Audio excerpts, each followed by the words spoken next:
ஏங்க தியேட்டர் கமலா தியேட்டர்ல உட்காந்து படம் பார்த்துட்டு இருக்கேன். ரஜினிய ஒரு சீன், சிவாஜியோட சீனை காமிக்கிறாங்க. தியேட்டர்ல விசில் அடிக்கிறாங்க. கமலஹாசன் படம் ஓப்பனிங் டேல ரஜினிகாந்த் வந்தோன்னே கை தட்டுறாங்கன்னா கமலஹாசன் ரசிகர்கள் எந்த அளவுக்கு காஞ்சி போயிருப்பாங்கன்னு பாருங்க. ரஜினிக்கு தான் ரசிகர்கள் அதிகம் தமிழ்நாட்டுல, கமலுக்கு அவ்வளவு பெருசா கிடையாது. இருந்தாலும் ஓப்பனிங் டேல கமலஹாசன் தானே ஆட்சி பண்ணணும்.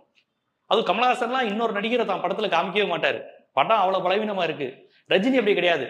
அவருக்கு அவர் மேல எப்பயும் நம்பிக்கை உண்டு. தன்னுடைய படத்துல கமலஹாசனை ப்ரமோட் பண்ணுவாரு, பிரபுவை ப்ரமோட் பண்ணுவாரு, ஏன் யோகி பாபு கூட ப்ரமோட் பண்ணுவார். ஏன்னா ரஜினி கான்பிடன்ட் உண்டு. மற்ற நடிகர்களை ப்ரமோட் பண்ணுவார்.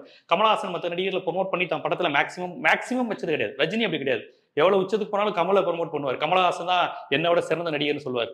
ஆனா இந்த படத்துல ரஜினி ஒரு சீன்ல வராரு. அது சிவாஜி சீன் மாதிரி லைட்டா காமிக்கிறாங்க. தியேட்டர் அலறுது, தலைவா அப்படிங்கிறாங்க. அப்ப என்ன அர்த்தம்? படம் ஆரம்பிச்ச ஒரு அரை மணி நேரத்துல கமல் ரசிகர்களே ரஜினி ரசிகரா மாறிட்டான். ரஜினியாவது காமிக்கிறா பாக்குறோம்.